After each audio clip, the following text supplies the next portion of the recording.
and welcome to With Love, Purple Prime. I'm Tracy Hendricks, and I am so happy today. We are on yet another episode of With Love with Purple Prime. And listen, I know I say this every time, but I am excited about the guest that we have today.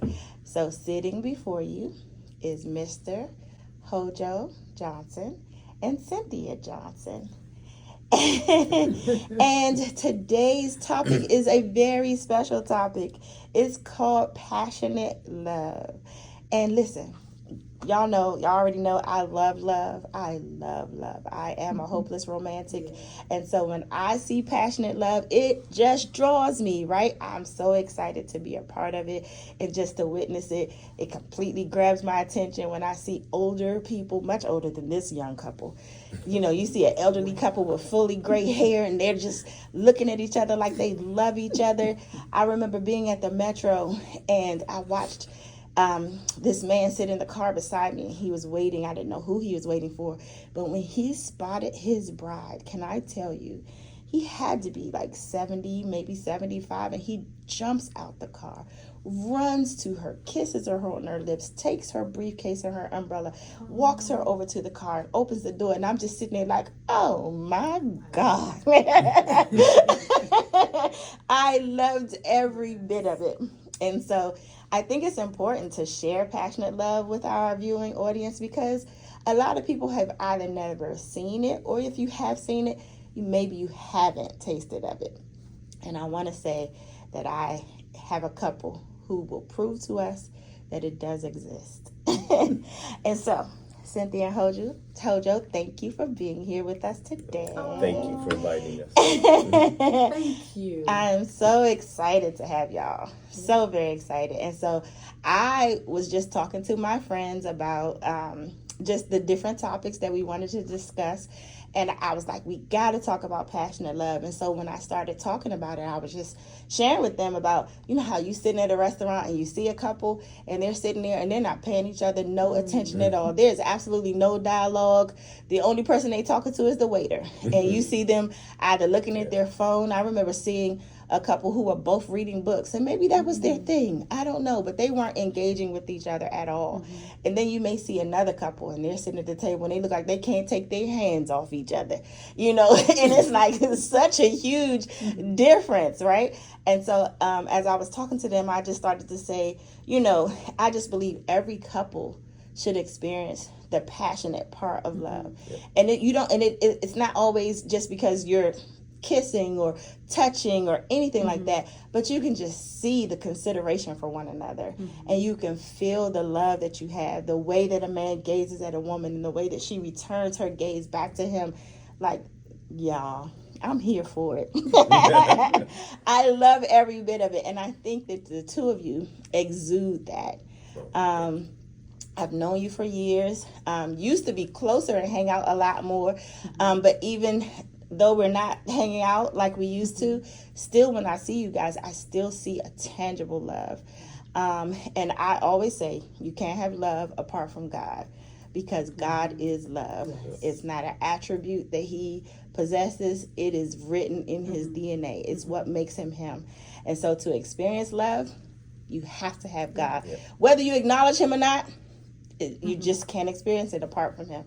And so I want to get out the way. I definitely want you guys to share because I feel like you have a lot to say.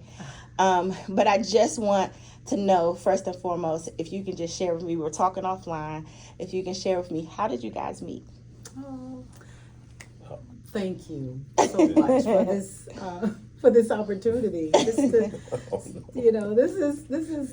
great. Put it out there. Put it out there. It's good. It's good. Yeah. I really appreciate you inviting us to come. Absolutely. We're really, I think, just our journey, and we're talking about passionate love. Yes. It's been a journey, and so our journey started, and I know Howard has his take on when we first met, and probably what he doesn't know. You can give your side, and I'll give my side. We I'm gotta gonna make it short. Okay. So what he doesn't know is that I saw him first. we were in the Dream nightclub, and I just graduated with my bachelor's degree, and I went out with some friends. It was like, we're all military, so it's like 4 girls, and then the one guy that basically told his girlfriend that he was hanging out with the fellas, but he was actually hanging out with all of his classmates. So we all went out to the Dream nightclub. This is, if you're familiar with the DC night scene, over 20-something years ago, that was a really popular spot to go to. And so we were there having a good time, and I saw him standing. I didn't see his front. I saw him standing with his shoulder, and he always had these big shoulders. He's standing at the dance floor. He wasn't dancing, he was standing there looking. And I thought to myself, wow, he has big shoulders. But I didn't say anything. I didn't see his face. I didn't say anything. And I was standing there talking to Rico and my other classmates. And Howard walks up, and the next thing I know, he's standing beside me. And he says to Rico, not to me, excuse me, are you guys together?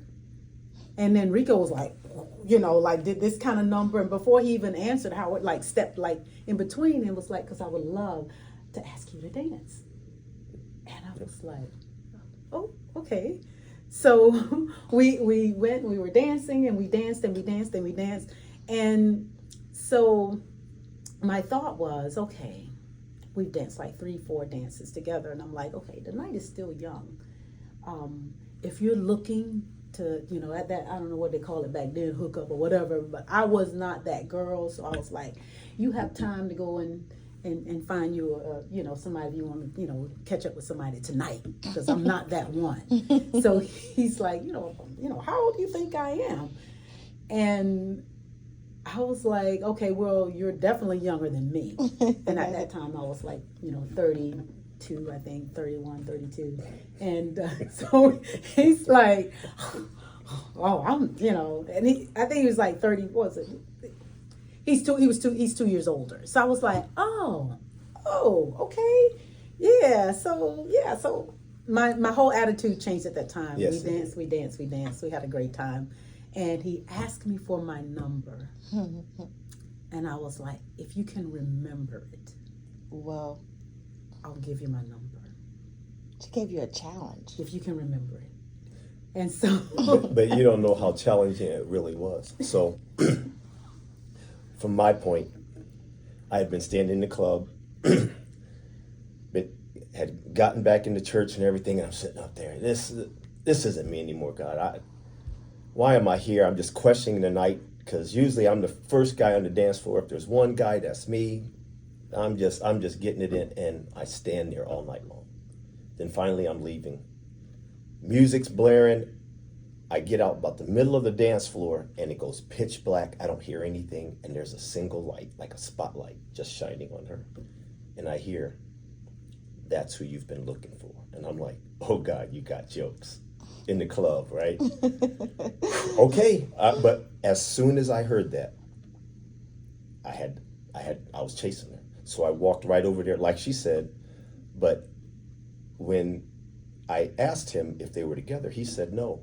I stepped between them like he didn't exist. But she left out the part. She was like, whoa, because she's like, that's kind of forward. I said, but that's when I asked her. But I'd love to, if you're not together, I'd love to ask you to dance. So we go out there dancing and everything. We're having a good time. And then she, trying to figure out, how old I am. So she goes, night's young. If you're looking for someone to hook up with, I'm like, our story's the same. I was like, how old do you think I am? But when she found out I was older than her, at that moment, when she says she changed, y'all don't understand. Y'all don't understand. It was one of those, ooh. I saw it, and I saw it, and it was like, So, but the challenge was, y'all know what it's like when you're out there and the car's clean. I mean, my car was, it was beyond clean. She gave me the number. I'm walking out. This is before cell phones. No cell phone. And so I didn't have no paper. So I'm trying to get to the car, Other women trying to talk to me. I'm like, no, I'm just saying the number. But the problem was I got to the car and I couldn't find the pen. Oh, no. I took everything out of the trunk. I'm starting to pray to God. God help me. I found the pen underneath my spare tire. Sheesh. I took everything out because I was thinking about how I was going to prick my finger to write it in blood. But when I wrote her number down, you're talking about a sigh of relief. Wow. To know that, okay, I'll have a chance to follow up. And from that point on, you know, so often you hear where women are looking for their Boaz. Mm-hmm. I honestly believe that the man will find you if you're available at the time. It's all about timing. Mm-hmm. You can't force it, because I wasn't there looking for it.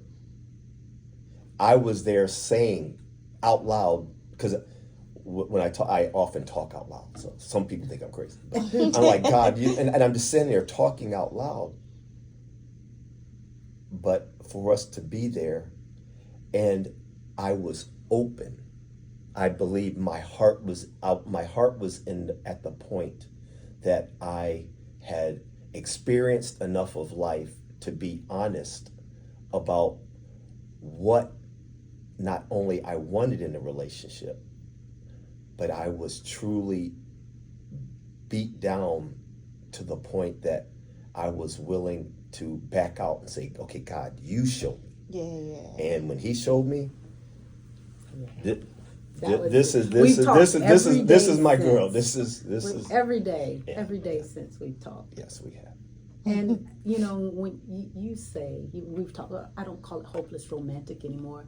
I say I'm just a romantic on love. I've always been that way, and I've known that. Mm-hmm. And so that's why we connect so much together, because we have the same type of love languages to some standpoint. We are alike in a lot of ways, with some differences that keep things really interesting. Yeah. So, but I believe that passion, we talk about passionate love, I believe passionate love is birthed out of getting to know that person and going through different things together. Yeah. Because how are you going to know and understand love and passion until you've experienced and gone through some things together? And I think, you know, like, so when we first met and then we got married, and the love, oh, so awesome. I couldn't even imagine at this point, I love him even more. You know, it's like, you know, I can look across, and we were talking about this last weekend. Yep. So I can look across. We were at a what is it, the Gold Cup, the Gold Cup, the Virginia Gold Cup. To go watch the horses race and all that stuff. We didn't watch the horses race, but we just we went out there to socialize. We were there with all our friends, but I just look across and see him, and we make eye contact and look, and I'll go, oh, there he is. After all these years, it's still there he is. Oh, I'll see his face, and I'm looking like. So how many years? We met. Okay, wait, like, so it's been. Come on now. Oh, see, I know the date now. I may not know birthdays and stuff, but I know when we met. Okay, we met June 13th, 2003. Yes. We met June 13th, 2003. We were married. Nice. We were married October 1st. 2006. Yes. Nice. Okay. So, you know, do the math with that. But at any rate, coming up on we're coming up on our 18th anniversary. Nice. And we're planning a vow renewal for it. Nice. Don't y'all leave me out. No. I'm gonna. It's gonna be a travel. Even if it's destination. We're going to Jamaica somewhere. Listen. Yeah. So we're excited about it. But I think the thing for me. And I'll speak for me, and then I know, you know, him well enough to know that there's a lot of similarities. That when we first got married, we had so much pulling on us outside of just us. You know, we had so much, you know, our you know, the exes, and then the children were little, and then just dealing with that. So we were consumed with making our relationship this fairy tale, because that is what I've always believed and dreamed of. Yes. When you had the question of, is it real? Yes, it is. But at the beginning, of our relationship, we weren't experiencing it. No. We were experiencing all of the strife and the pull from other people, knowing that, hey, between us, it's great, it's awesome. But outside, when we leave outside and have to deal with everybody else, all of our kids and exes and bills and blah, blah, blah, all this, that, and the other, that's when it was like, okay, God, I'm not seeing our love. And I would write him like little notes. I would write, because I would not let go of that. Yeah. I would not let go of what I believe our relationship, what we got married on, was the love and that friendship and the oneness of being together. That's what we got married on. So I'm like, we have to experience that. That has to be. Even when we went to see a therapist, right? A Christian therapist. Yep. This guy, okay. I'm going to stop in a little bit, but I got to tell No, this. go ahead. Because we went, I found him, and so I'm looking at him when he walks in. He reminds me of Albert Einstein, somebody with the crazy hair. Yeah. I just know his hair's really crazy. and he walks in, and I'm thinking, what is this guy going to tell us? I mean, I'm like, at that time, we were really going through a lot of stuff with our kids. Yeah. And we were just trying to figure out It was the outside how pressures. to deal with that. Because we wanted our passion. We need to keep, the passion in the bedroom is no problem. But outside of that, I'm like, okay, how do we keep, just loving and loving and loving in our home? It's supposed to be peaceful here. And here we have all of this strife going on. So I remember the guy, he says, okay, we're going to talk. He said, but there's a thing. And he's a believer, he says, you have to fix your face like flint, that you will not be moved from your relationship. Once you've done that, then the pieces of what you need to do will be added. So, but first you establish that, and we were both like, oh no, we're not going anywhere. We're here together. This is it. We're not going anywhere. So I remember Howard said something that caused and you'll have to say what you said if you remember, but he said something that caused the therapist he said, did you hear him? Oh, I remember. I remember. So what I had been doing is running interference. I was doing the work of the Holy Spirit. I was all over the place. Let me make sure everything's okay over here. Let me make sure everything's okay over here, because I want to keep peace. I mean, don't look at that in the corner there. That's some bad stuff happening over there. Don't even look over there. That's not important. We're not going to address that. But what I didn't realize, until you address situations, they never get healed. Yeah. They stay there. Yeah. They stay in that place. They stay in that specific form. They don't change. Yeah. Until you address it. He said, do you hear him? And I had to really, he said, you have to allow him to be who he is in your home. You're trying to do everything. You're trying to run so much interference to keep confrontation and strife and all that from happening, when really what needs to happen is a conversation. And you haven't done that. And that began my transformation from my perspective. Because I began to really listen to what God, show me how to love him. Show me what he needs from me. Show me how to be the one that he wants to see when he comes in the home. Not the one that sits in the car and dread coming in the house. Yep. I'm trying to remember exactly what his words were, but it was something to the fact, he asked me, why did I come there to the meeting? And I turned and looked at him, and I was like, I love you. And then I had to say something that could be taken the wrong way. So I want to caveat this, that if my kids see this, understand, I love every one of you. But at the moment, we were fighting for our relationship. And I looked at her, I'm sorry, it's getting a little. It's okay.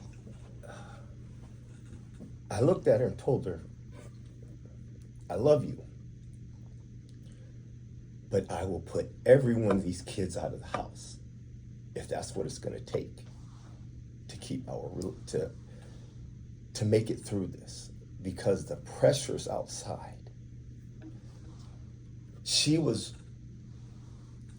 Baby was running herself into the ground trying to keep the peace. I had started pulling away because her idea of peace was pushing me away inside the home. Because we're different people, so we address things differently. She's very much Air Force, kinder, gentler. Let's talk about it. I was very much Marine. Freaking standard is standard. If I tell you be home by midnight and the door locks at midnight, if you come back at 12:05, 5 minutes after midnight, door's not opening. Mm-hmm.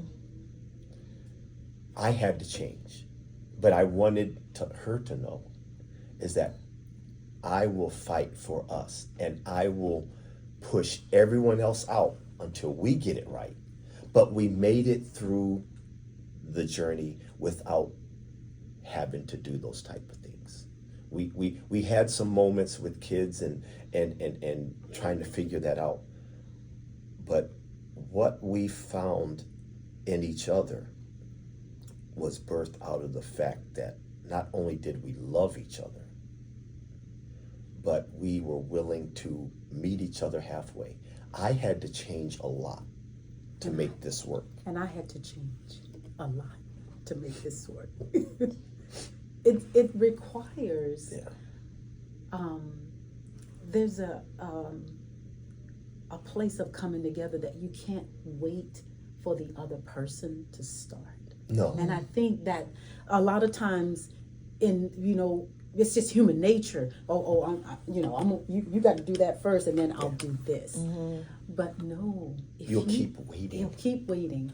But if you start That's so good. your own person and say, okay, when I recognize that what I was doing, even though in the name of peace, my intentions were honorable. I really thought that I was doing the right thing. Mm-hmm. And how many of you know that your intentions are not going to be judged. It's your actions that are going to be judged. What were you actually doing? So for me, I was doing all of this to keep the peace when really I wasn't keeping the peace. Mm-hmm. And I wasn't trusting Holy Spirit to lead me, to guide me. I wasn't trusting Father with our relationship. I just wasn't. I was just kind of like, okay, God, I'm gonna do this. I got this man now, and we're happy. We're doing, and we're gonna be happy no matter what. And it was important for us to go through that place and be. Oh yeah. And get to the other side. We had to go through, because we wouldn't have what we have today without it.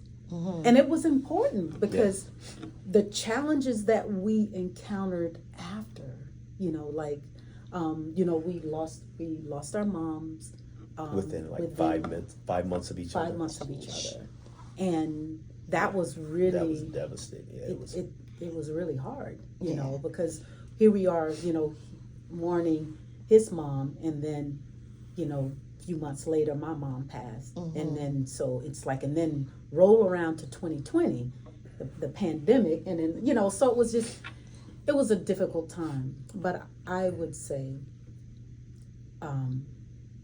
probably the most difficult thing we've had to deal with, and I'm going to get through this without crying on this part, because this is still real tender and real. It will always be the most difficult thing that I've ever had to deal with is when Joseph died by suicide, and it shut our family down for a while. For a bit, because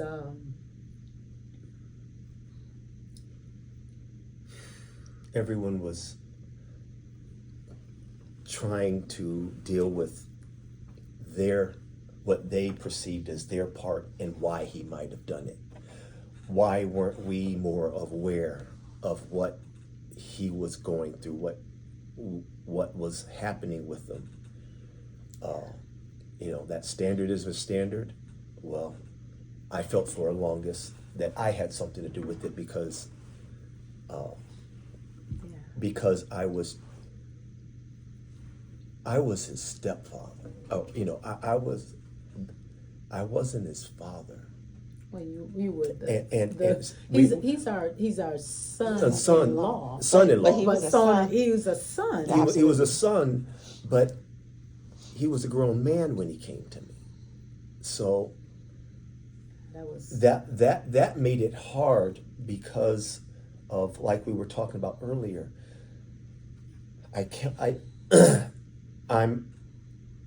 My kids say it all the time.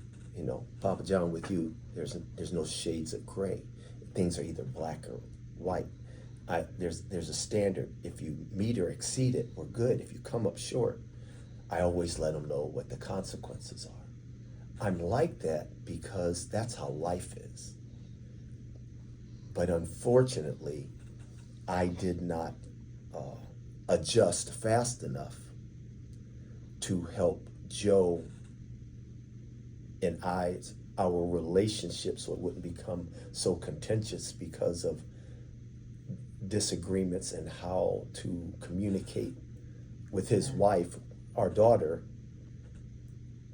It's hard when you try to be an example to them in your communication, and often they're going through very trying times in their communication, and it hurt, and we still carry that. But yeah. I know he's in heaven. Yeah. I know he's with the Father. I miss him. But for me, it's the hardest thing for us, the hardest thing we've ever had to encounter. But I would say, and we're still talking about passionate love, because passionate love is what will get you through those difficult times. Yeah. The times when I wasn't functioning at all. Yeah, she shut down for a while. He's my oak. He was there. He allowed me to just cry on him and just, and he would ask me, baby, why are you crying? And I would say, I was able to say why I was crying. But it still is. But I just bless God because everything that you encounter, everything that we've encountered, everything that we've gone through has brought us to who we are. And it is an unconditional love for each other. Support that, it's like I can be downstairs, and we most of the time both work from home, and I'll just, I'll think, and I'll just think about him, and the next thing, he'll call me from upstairs, or he'll come trotting downstairs, or I'll just go upstairs and kiss him on the head, which is, why would I do that? I don't know, but I just do it. I know that you have experienced this I haven't asked you this before, but I know that in love there can be a connection, such a connection without words, that transcends touch. It's almost like heart to heart. Yes. I feel like in love you can experience a supernatural type of love, and to me that's what it sounds like. You're tapping in on, like, I could just think of him and then he will show up. It's like when God makes a couple one, because that's a progress, right? It doesn't just happen because you just walk down the aisle. You are processing to becoming one is like always and forever. But once you get to a place where your hearts and your souls are so connected, then sometimes it can just be unspoken. You automatically know. And it's not all the time, and it's not in everything, but there are times when you can silence yourself enough that your spirit will know what she longs for, and vice versa, right? Yeah. I 100% believe that. It has happened to us several times. And it's when you start putting things in order. We always profess our love for each other. Always. But God's first. But when it comes to my wife, I don't know if you remember, we used to talk about those different principles and stuff, and traits in the military, and we would talk about being unselfish. And I used to say, I don't like saying that I'm unselfish. It's selfless. That's how I feel about my wife. Whatever she needs, that's what's priority in my life. I love all my kids. Love y'all.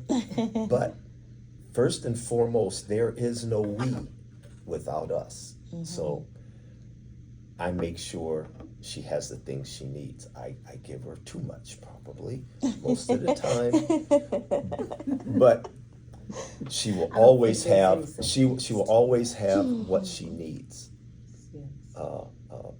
Sometimes, on occasions, I have said no, but whenever I do, it's always with the best intent to make sure she's okay, to make sure, the bills and all those things are paid, but it's all based on those promises I made on the day we got married. What I will do, I will be there for better or worse than, sickness and health, because that's what I know at this point. She is selfless towards me. I could fall backwards. She may not catch me, but I know she'll try. But she's pretty strong. She will probably catch me. I can catch you. But I know, I know, without a doubt, that she loves me. And I've grown. There was a season we both went through where we were very nervous when the other person was away from us, when they were out and about. Yeah, when he was out and about. Yeah, I was out and about, and we went through that time because it's normal. It's growing. I think you grow together. And we had lives before we came together. So and we talked about our past as much as we needed to. Right. And you always there's those fear, because of course the enemy wants to try to tear this apart. And I've also I reflect so much on how we came together, because there was no reason for me to be there. I had never been there before.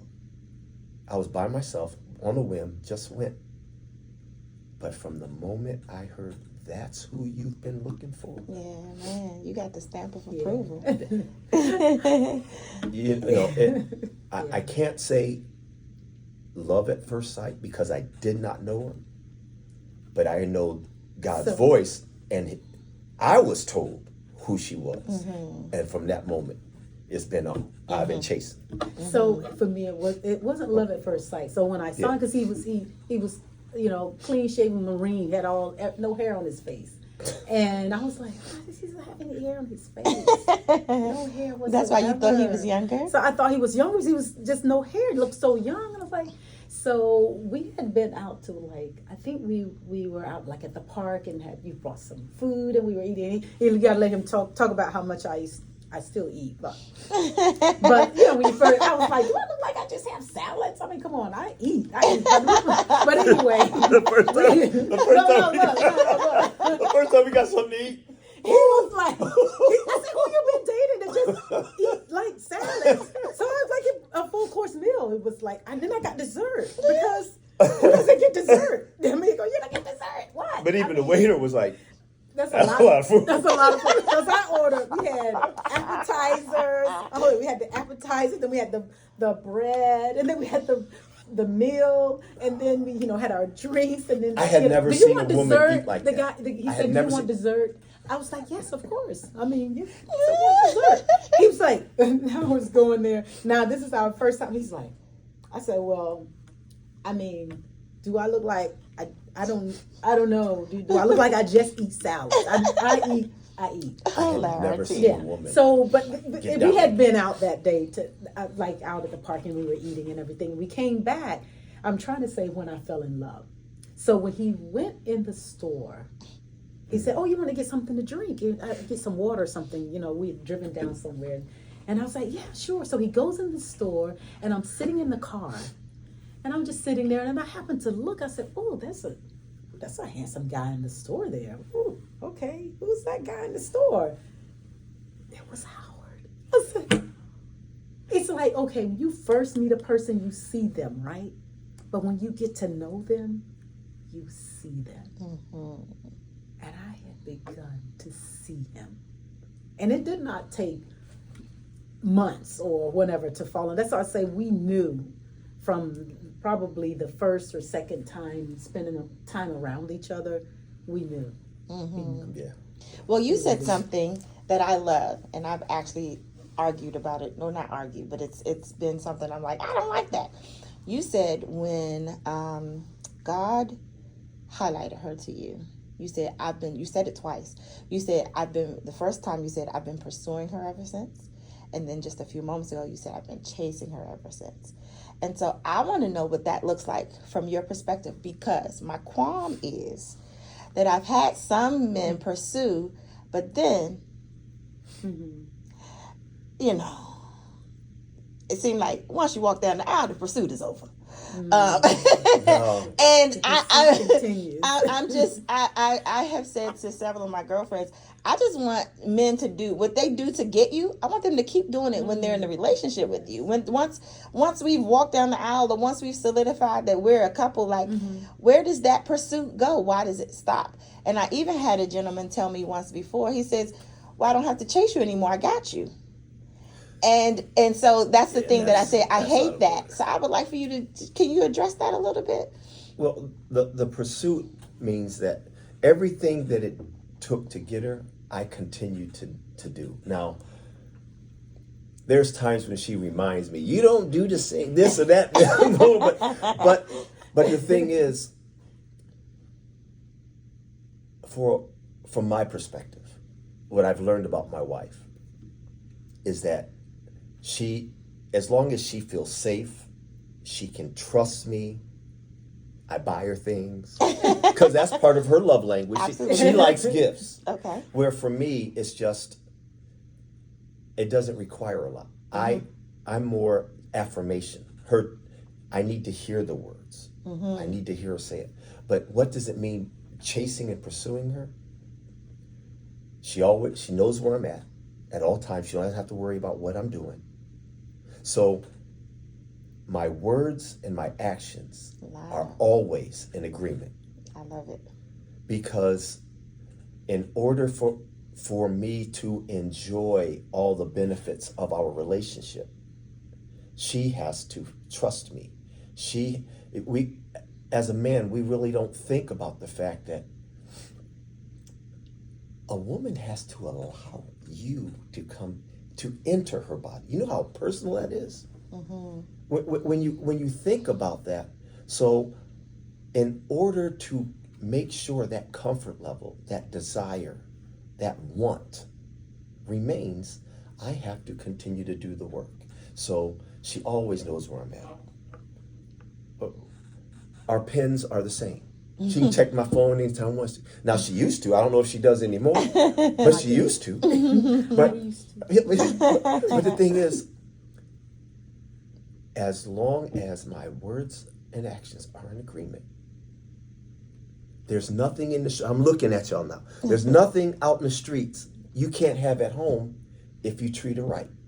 But that works in reverse. I always know where she's at. And that love language I need, where for her, she loves to shop. Oh, I don't like shopping. I'm usually sitting in the car, give her the credit card, or I'm sitting in one of those seats, shit like this. But she doesn't. He's and I so wait. happy doing the recliner. I get no I recliner. said, maybe let's go there just so you The can people who work at the store, they know me. They was laughing. Started again. But be a man of your word, and make sure that you are so dependable. It's without question, because that will free your significant other, your woman, your mate, to open up and be authentic to you. And then when they're when you're both being authentic. But the thing is, we constantly try to outdo each other.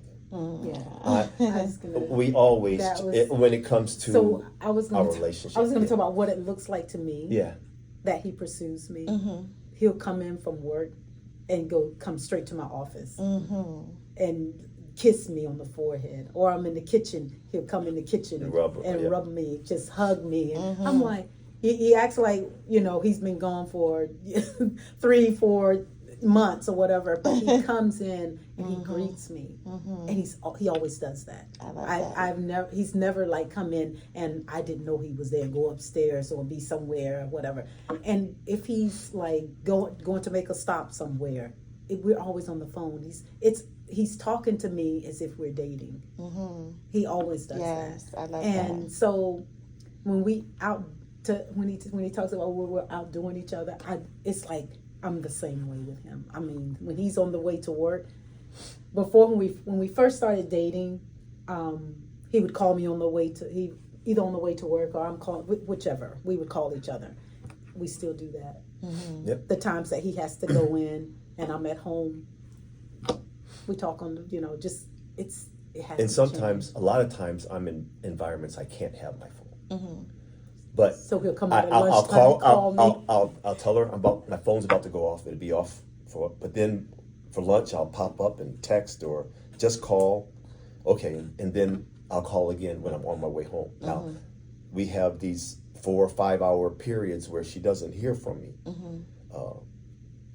And unfortunately, we've had like 2 times when I did get to the phone. It was like, oh, what's going on? When something bad has happened. But we're constantly in touch. I love that. Not just calling, but physically. Yeah. I'm always, every time I walk by her, I will go and just. she sit gets on his embarrassed lap. in public, though. Like, get off me. She's like, I'm like, no. Don't touch me inappropriately in public. This dude. Now it ain't all like that now, but no, I we constantly. are very. Because we're talking about passion. Passion starts outside of the bedroom. Yeah. It does. It starts outside of the bedroom, and it is ever going. Always. I mean, when Pastor Tony talked about that you're going to live forever, I thought about that's been in my mindset for probably the last 3-4 months. That you're going to live forever, and I was like, oh God, what will he look like on the other side? Will I want to, will I want to be with him like this on the other side? Right. It's like, because that thought it's like, I'm so connected to him. And I believe it's like our souls intertwined. Absolutely. That we know each other so well. And I think to have passion, there's a certain part of there's a vulnerability that has to happen. Absolutely. Because if you're unable to be vulnerable in front of that person or with that person and express what your vulnerabilities are, what my concerns are, if I'm not able to say that, Absolutely. then that limits how far it limits how close you can become. It does. It limits it. It does. So there's nothing that I withhold from him. Yeah, I love that. Nothing. And it translates into passion. But that takes time to get to. Yeah. Because you have, if there was an order of things when it comes to what I've learned over the years, you always hear about how important communication is. And it is one, but the first thing, you have to know who you are. And you have to know what love means to you. Yes. Because it's that concept, it's that vision that you have for love and what you want in a relationship that can help you or it can hurt you. Yeah. If it's unrealistic or you're trying to convince someone to love you. Because too often, just because 2 people come together doesn't mean they're a good fit. Absolutely. But I believe 2 people that come together can work through those differences and become close if they're willing to be selfless in the pursuit of that goal. They have to have one mind with one goal, that this is what we want. It can't be one pulling somebody, because you can't make someone love you. No. You can't make someone desire you. Right. You have to work at it. She's always telling me, okay, now you just put that donut down and do those type of things. But that's the love part, is being in the gym, working out, and looking across, and catching. We'll just look at each other, or if we're working out together, and it's funny sometimes, because she might, I'll look across and I'll see somebody kind of bothering her, and I used to want to run over there and try to protect her. At this point in our relationship, if she go like this, okay, I'm coming. Other than that, I don't even worry about it. I don't even worry about it. But that's part of the growth, the trust, the respect. Absolutely. As a young man, I could see it, but at this point, why am I trying to fight my wife's battles for her? If she wants my help, she'll let me know. But I will keep an eye just in case she doesn't. Because I'm going to keep an eye on it. But yeah. That's a protector. Yeah. Yeah. So what would you say, either one of you, what would you say for a couple who's watching this, or, a spouse, maybe they're not watching it with their spouse, who sees something that they want, but they don't know how to get to it? Maybe they're stuck, or maybe, like we talked about earlier, their spark has gone out and they don't know how to reignite it. What encouragement or steps would you want to share with them? I would say the first thing is that you recognize that there's something more that you want, that there's a spark that you want to, there's a coming together that you want with your spouse.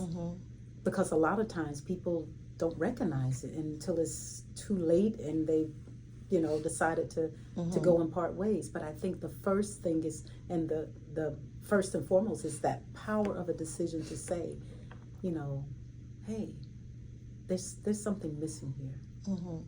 And then to communicate. I mean, a lot of times, we as women, I know I've done this before, where I'm just going to, I'm going to sit here and be in my feelings about something, and hope that, hey, you see me here mad, right? You see me here with an attitude, and what he's probably thinking, I'm so glad she quiet, I'm so glad she ain't talking, I'm so glad that I got some peace. And the whole time I'm trying to impress upon him that there's an issue. You gotta talk about it. Say what the issue is. And here's what I've learned. You have to have that communication. It goes back to what you said, baby, knowing yourself. Have that communication with yourself first. Know that what you are asking, that it is something good.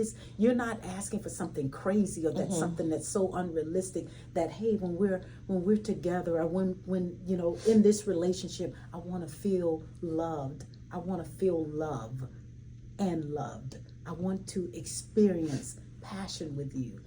That's not bad. That's a great thing. Yeah. So by recognizing that is something that's missing, now we can have a conversation. What can we do about it? See, now that's her from the touchy-feely side. Yes. Okay, from the structure Marine Corps side. First of all, make a quality decision. Quality decision is one, once you make it, you never turn around from it. Decide whether or not you want that relationship. If you do, now you got to go all in. Never have hard conversations in places that are supposed to be safe. So when we have our toughest conversations, it's not in the bedroom, it's not in the house, it's not in the car. Places that are, why? Because we spend a lot of time in the car traveling places. You don't have them in the car because now you have negative emotions and negative words released in a place, in a confined space where you're going to be. And you're driving. You don't do those type of things. That's good. The bedroom's got to stay safe. So hard. That's now good. in early years we would do it, but now we know we don't have hard conversations in the bedroom because this is a place of peace and love, and this is I no, love that. you don't do that. So what I would share with everyone is find a neutral place, a place where you won't show out, and restaurants work or parks, whatever works for you, but have those tough conversations outside of your home where it's supposed to be safe and loving. Number one, understand that you only have one responsibility to your partner, and that's to tell the truth. Cynthia may ask me something. Usually I call her baby, but she knows now when I'm saying Cynthia, I get that's Oh, yeah, God. she hates that. Something is up with Cynthia. Yeah, when I say Cynthia, so the thing is, when she asks me a question, my only responsibility is to be honest. How she takes that honesty, whether she's like, well, baby, let me think about it, or she starts screaming and hollering, or it's not my responsibility to worry about her feelings. My job is to love her enough that if she asks the question, to answer it and be honest about it, and then deal with it afterwards. Okay, that's the tough Marine side. Another more of the touchy feely side. But what but it has helped us because it taught us how to talk to each other. And you know and I know you're going. Go ahead. What happened is there's been a shift. So his strength has always been he still is very decisive, very structured, very organized, to the point of, like, in the beginning he used to hurt my feelings when I would ask him questions because he would give it to me, and I was like, ooh, okay. You gotta learn how to, like, Give it to me nice. Talk to me nice. Talk to me nice. Give it to me. If the baby is ugly, don't come out and say the baby's ugly. Come out and say, well, the baby's precious, and we're gonna work through it. But don't, But what happened is, I picked up some of his traits. Absolutely, that's what's supposed and to happen. I'm able to now have a very structured, a very organized, and get to the point conversation. And I bring in my lace of feeling. Let's not tear it all down, but we got to get it out. Yeah. And he said, baby, okay, now baby. And I know that's me when he says that to me. Now baby, okay, let's talk, and he'll say whatever it is he needs to say. Whereas before he'd be like, from the other room, Cynthia, because he never calls me Cynthia. Yeah. So, yeah. And so another thing that she was just touching on that I want to say is that, so over the years, we've learned how to communicate. So men often, we all think that women talk very circular. When women start and I hate to say it generally, but that's what you'll hear men's group, because we used to have our women's group men, and after, when we found that our wives would say something after they got it out, that kept going around. So after 10, 15 minutes, it's like you'll often hear men say, is there anything else you have to say? Because we feel like we're being beat upon, because when we first hit with something, because when our significant others are upset, we don't know if it was because of something I did 5 minutes ago or 5 weeks ago or 5 months ago. we don't know the time frame. So as soon as you say, baby, we need to talk, those that's something else we've thrown out. She doesn't come with me to say, baby, we need to talk. Remember, she gets me in a safe, neutral place. And what I taught her was that if you have something to say to me, don't say we need to talk because the wall goes up, the defenses. Absolutely. Get me in a neutral place and just hit me with it. Boom. Now, she has 3 to 5 minutes to say what she needs. Because I'm all in, I'm listening, but when I feel it gets circular, baby, that's the side. Okay, it sounds like you're saying the same thing. Is there anything different and she'll usually stop at that point. Yeah. So what I've learned too, okay, and then I'm hoping that this is something that I was going to say the other side. Yeah, the other side of it is the reason that we as women say things in a different way is we're looking for a response that will solidify that you got what I'm trying to get across. But we often and a need lot of to- time, men don't give you that. They're kind of like, They we, gotta we need process. time to process. Exactly. We need time to process. So we've taught each other how to communicate. So when she has something that she really needs to talk about, she's learned to stop, really kind of think about it, and then hit me with it, and then give me time to process. Sometimes I talk right away. Sometimes I say, okay, baby, let me think about it. But on the other side, I've had to become more wordy. I can't walk into the house and say, how's your day? Good. No, she wants to know about my whole day. So now when I have something I need to talk to my wife about, I know I need to be able to spend at least 20 minutes talking to her about this issue. Because that's what she needs to communicate effectively, so she can feel and understand what I'm trying to say. I don't require the feel side until I've had time to process it, and then we come back and talk. That's when I get into feelings. But if I initiate the conversation, I have to be ready to get into the emotional side right away, because that's the only way to connect To with meet, her. that's the only way you're going to be able to meet. And so that's why you want to learn how to have those difficult conversations outside of your loving areas, so that you don't infect it with those. If you And get, we get haven't crazy had with to those have. words, and we It's haven't been years since that we've had to have because it's not that everything is so great and perfect, and it is so great and perfect. But I think that we have reached such a point in our relationship that I'm like, and even one of my girlfriends, my best girlfriend, Cleopatra's like, oh, good gracious, you can tell you guys have been together. You understand each other, because he's driving her new car. We're headed to the Gold Cup, and he's just talking and talking. I say, hey, you need to get over, because we're gonna miss we're already running behind. We're gonna miss our turn. I'm talking to him. She was like, she remembers when we first got together how we'd be like, baby, okay, now, baby. So I don't do that anymore sometimes. Sometimes I'll just come out and just say whatever it is that needs to be said, because I know that now this is not real. He's the same way with me. Yeah. You know what he requires, and he knows what you require. Exactly. Yeah, I love that. I love that. Yeah. It's like a dance. It is. Marriage is like a dance. And it's like you guys have learned how to be so in tune and so in step with one another that you can anticipate each other's movement. Like I notice when I watch it, because that's one of my favorite things is to watch y'all dance, or to be in the same space wherever y'all are dancing.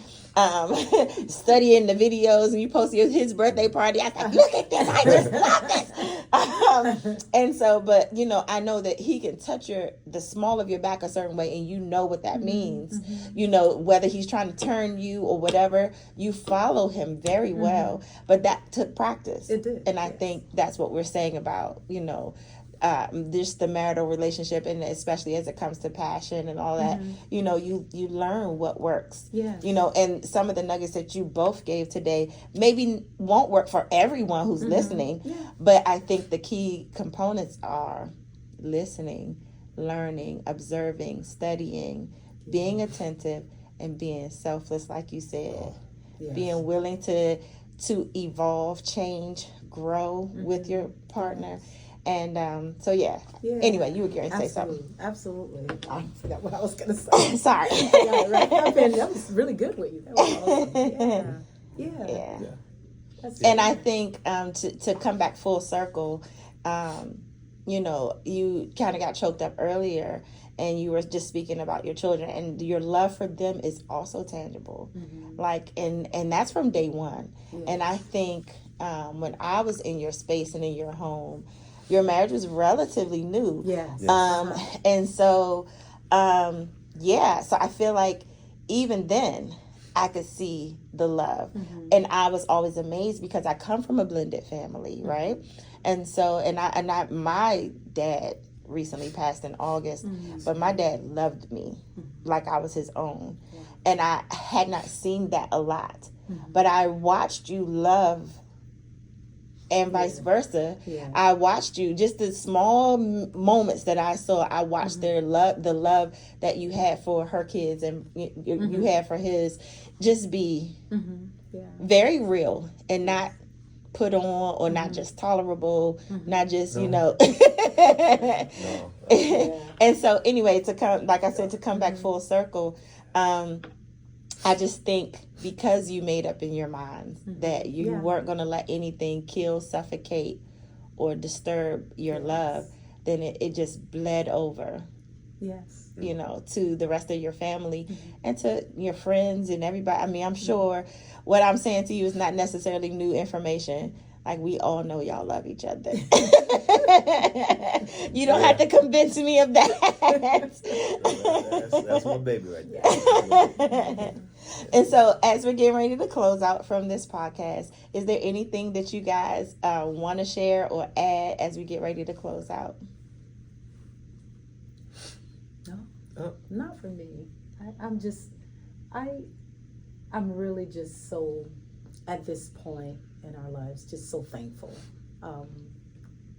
That is I'm so thankful to God. I'm so grateful to Him for this man, for this relationship, for us. I mean, it's an awesome experience to be in love with your best friend, to enjoy time together, I get to do life with you, and that is the most awesome blessing to me. And I get to I'm not afraid of anything. There's no fear. I have to totally agree with that. Because no matter what I'm going through, what life throws at me, I know as long as you're here, she's with me, there's nothing we can't do.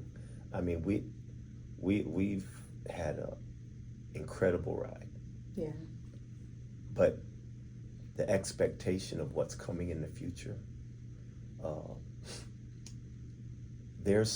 we still have some challenges within the family with some of our kids. Not everyone totally celebrates us yet, but that day's coming. Absolutely. That day is coming, and when it happens, I'll be whole. I'll be whole. Yep. Sheesh. Well, sir, you got me in here crying. Well, to our viewing audience, you got me all choked up. I just want to thank you for being a part of this podcast. Thank you for joining us. We pray that you learned something, that you had some takeaways, and that this beautiful couple was a blessing to you. And I hope that you could feel what I felt in the room. I hope that you could see the tangible love that they had for one another. And again, thank you for joining us on With Love. I pray that you experience love, that you encounter love, that you would proceed in love, and when you go to bed tonight, that you will go to bed in love. Thank you. That's all for now. Bless you.